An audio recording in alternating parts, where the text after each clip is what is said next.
everything is made of chemicals. And when some chemicals get together, they react. Now that's a chemical reaction. Bill Nye the Science Guy. Bill Nye the Science Guy. Bill Nye the Science Guy. Science rules. Bill Nye the Science Guy. Inertia is a property of matter. Bill Nye the Science Guy. T minus 7 seconds. Bill Nye the Science Guy. Brought to you by chemical reactions. They're a blast. Did you know that everything is made of chemicals? And chemicals can react to form new chemicals. The TV you're watching, the clothes you're wearing, and the food you eat are all chemicals. So is Senor Iguana. Now, sometimes chemicals react with each other to make new chemicals. That's what happens when you see metal rust, or you hear your stomach growl, or maybe you've just seen a candle burning. They're all chemical reactions. Now, chemical reactions happen when the electrons, which are in everything, hook together. Now, here's a chemical you may have heard of. It's called H2O. Do you know what that is? That's right, it's water. Now, water is 2 parts H and 1 part O. Now, look, we're running electricity through the water, and these bubbles are forming. These are 2 gases. One of them is H, and the other is O. One of them's hydrogen, and the other is oxygen. And look, there's twice as much hydrogen as oxygen. H2O. Isn't that cool? Now, oxygen's in the air we breathe. It's what makes iron rust. It makes our blood turn red. Now, right here, we have a piece of iron, which is steel wool, and we're going to run some electrons through it and make it react with the oxygen in the air. It's pretty dramatic. Yeah, see how it glows orange? Yeah, that's fine. It's glowing pretty good. But over here, we have a plastic chamber that's full of oxygen and another piece of steel wool. Now watch what happens now.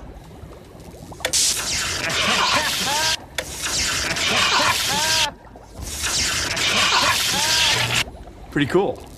See all the energy that's given off? And the energy's given off because the electrons are recombining with other electrons, making a chemical reaction. So in this reaction, energy's being given off. And in this reaction, we ran energy through the water, and it separated into hydrogen and oxygen. Now, what would happen if we let these 2 recombine? We should get water again, right? But we should also get a little energy. Well, we can do that because in this balloon, we have hydrogen and oxygen mixed together. And when they recombine, we'll get just a little bit of water vapor, which will end up in the room someplace. And we should get a lot of energy. You ready? 3, 2, 1!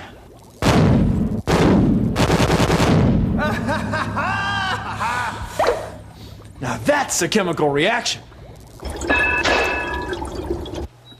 Hi, I'm Sinbad, and I'm made of chemicals. Hey, Science Guy, I'm made of chemicals. Got a penny? Then do a chemical reaction. Put some pennies in a jar. Add vinegar. And a tablespoon of salt. Shake the jar. What happens to the pennies? Try it. Okay. I said try it. Okay. Hey, try it. Uh-huh. The vinegar and salt react to strip away the grime from the copper of the pennies. It's science. Car engines and motorcycle engines are controlled by chemical reactions. They combine gasoline with oxygen in the air in small, controlled explosions.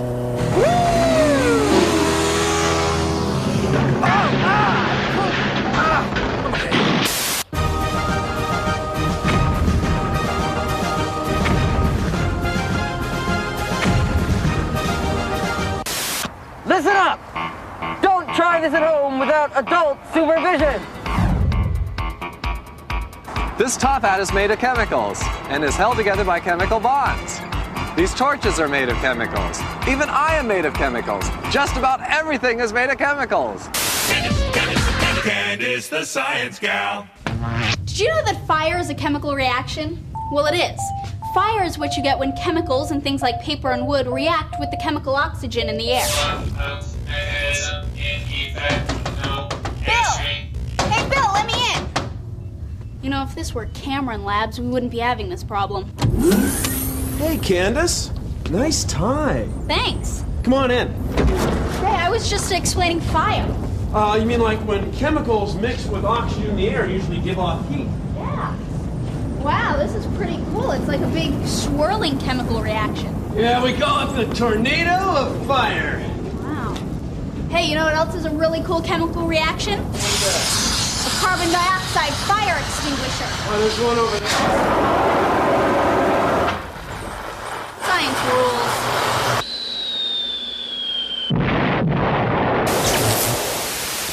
You can make a fire extinguisher, a real one.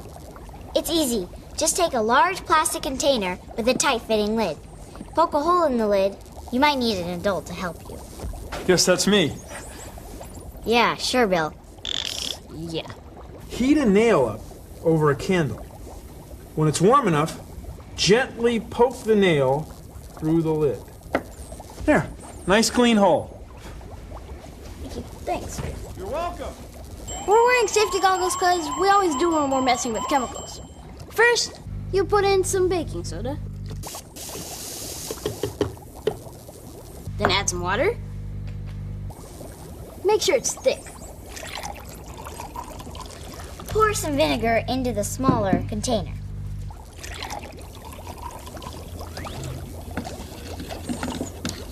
Now, place the smaller container into the large jar, like this.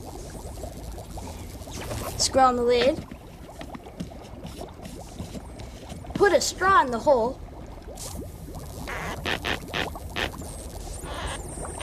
And go find a fire.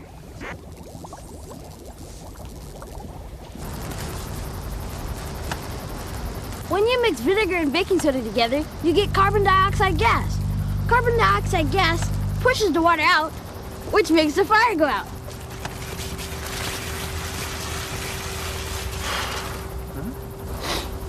Thanks. Cool. Very cool. And now for a really big chemical reaction. Hi, please consider the following. I'd like to talk about two poisons that we can't live without. Talking about sodium and chlorine. If you breathe just a little bit of chlorine gas, it would do you in. You'd be out of here. You'd be a flatliner, just like that. You know what I'm saying? And watch what happens when we put just a small piece of sodium in water. Water like you might have on the roof of your mouth.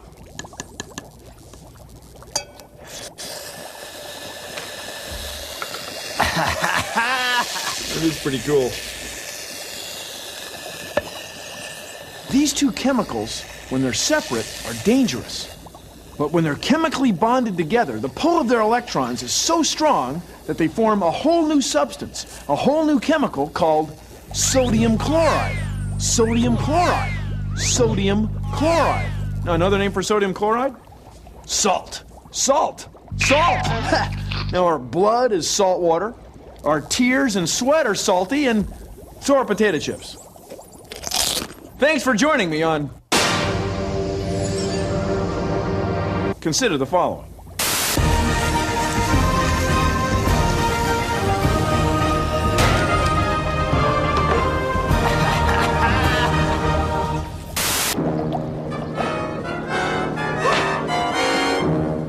The Reactors. Crime-fighting chemists in a series with more Brownian motion than oil and H2O. Thrilled to their molecular mastery.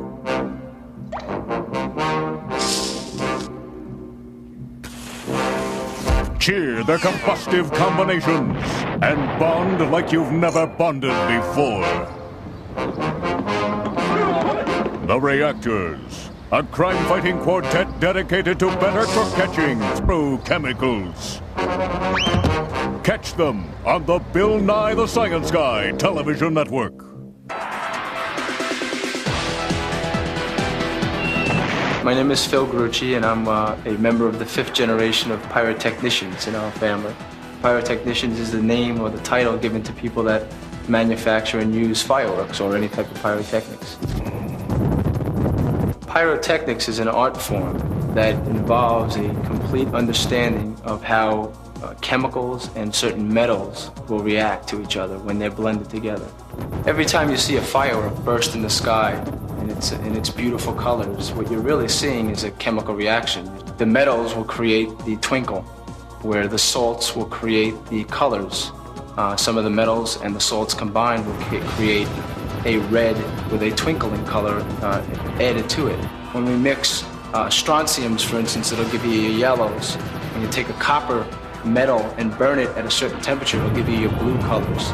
Aluminum gives you your white. Barium combined will give you your bright white as you see daylight. Powdered aluminum with an oxidizer will create your bang, the bang that you hear in the sky. The safety is very important to realize that it's taking us 5 generations to perfect what we do. It's not something to take lightly, it's not something to experiment with. So it's not something to play with at home.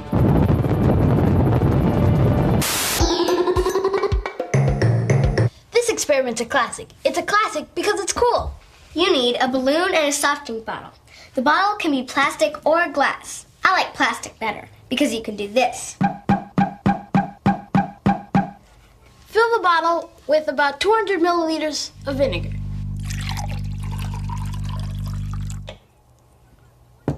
Then put about 25 milliliters of baking soda in the balloon.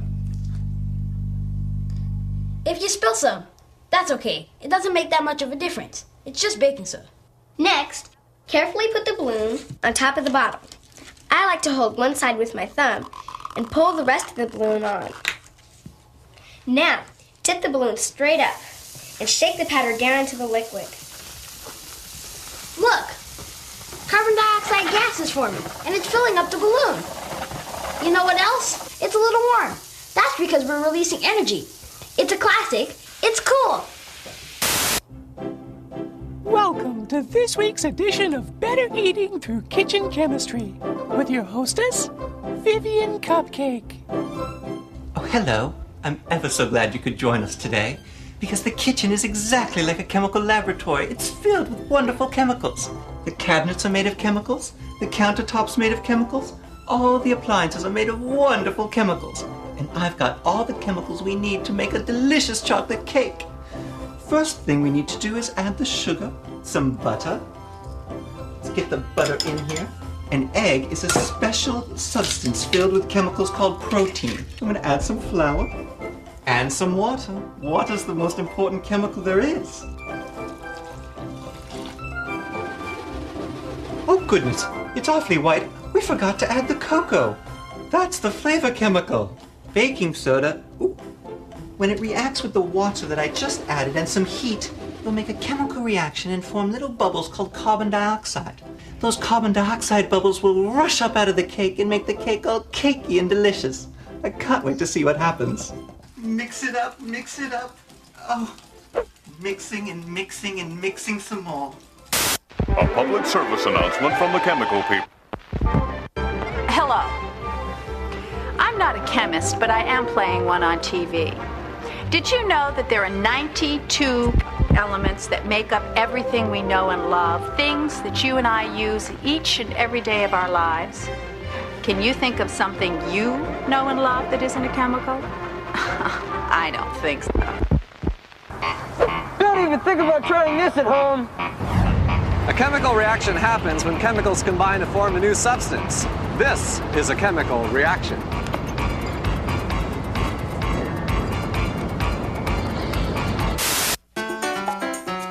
Look at this. Yeah, let's go to the park. Ready? Sit in here. Yeah, I'm going to take a picture of your braces. we shot the pictures, and today we're developing it so that the negatives will come out so you can see them, and then we're going to print them into pictures.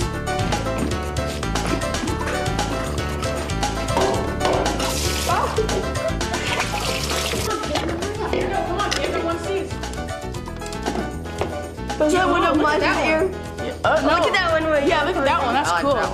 I like that one too. Yeah. Okay, let's print. Cool. I got this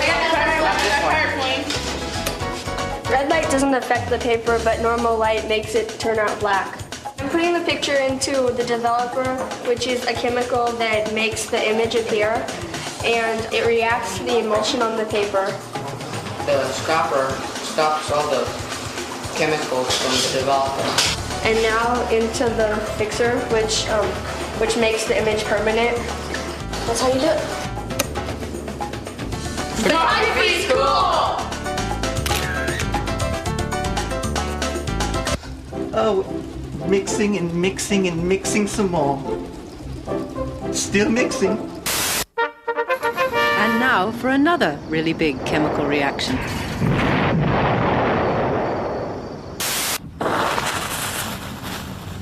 Have you ever heard of the Nobel Prize? The Nobel Prize is awarded to people who have done great works for humanity. There's Nobel Prizes in art and for peace and for science. See, Alfred Nobel was a Swedish chemist who invented dynamite. Now, dynamite makes it a lot easier to move a lot of dirt around. A lot easier than you can move it around with a shovel. Anyway, dynamite made Alfred Nobel rich. Fabulously rich. He became so rich that he arranged that every year money will be given away to people who win a Nobel Prize. Now, everybody who wins a Nobel Prize gets about $1 million. That's not bad. It's all from a chemical reaction. Dynamite. Dynamite was invented in Sweden.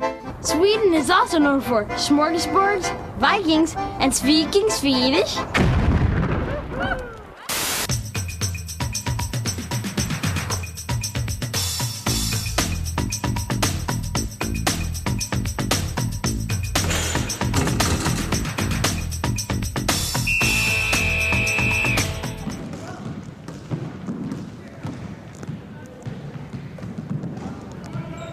When an athlete gets an injury, she may use one of these cold packs. Inside are two chemicals. When you break the plastic that separates them, the chemicals mix. The chemical reaction takes up more energy than it gives off. So the cold pack gets cold very fast. Woo! Ha! Now that's chemistry. Ooh. Oh, where did she come from? Oh. I think we're ready. I'm just going to take my batter, which is all liquidy now, and pour it into our cake pan. Ooh, this will be yummy. Now I'm going to take our cake and pop it in the oven for some heat. Set it in the oven for about 1 hour. It's done. Oh, what a lovely chemical reaction. It's perfect, just perfect. Isn't chemistry marvelous? Scientists have kept track of what fundamental chemicals, what elements behave in what ways, and we've listed them on something called the periodic table of the elements. There's only 92 naturally occurring elements. But if you think about it, you can think of a lot more than 92 things. They're all made of the elements listed on this table. Like, for example, calcium is in milk, and sodium, it's in salt. And potassium, it's in bananas. Now, calcium, sodium, and potassium all behave in much the same way in chemical reactions. So they're grouped together on the periodic table. The same is true of helium and neon, which are used to make this laser light. The periodic table tells us a lot about chemicals. Like, for example, banana milkshakes have a lot of milk and bananas. It's a lot of calcium and potassium. Now that's chemistry. The periodic table. I never leave home without it.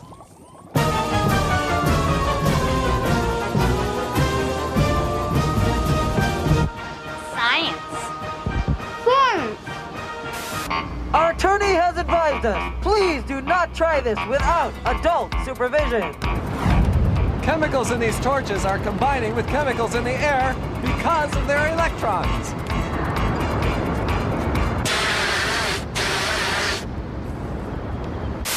And now for yet another really big chemical reaction.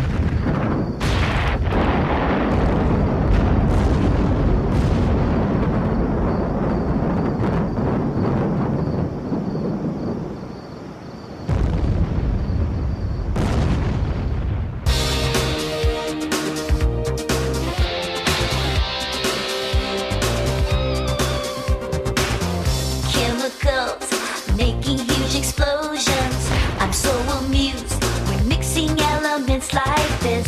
Chemicals, mixing them makes compounds, substances, experiments, and so much more. All things we see around us are made of chemicals. Chemical reactions. Elements combine and change their form. The rusting of metal, the digesting of food are chemical reactions. Chemical reactions.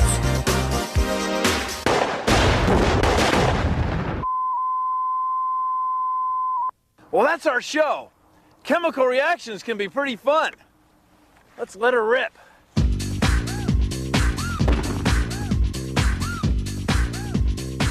Produced in association with the National Science Foundation. Chemical reactions are pretty fun. Let's let her rip. Chemical reactions can make gas. Expanding gas can make things.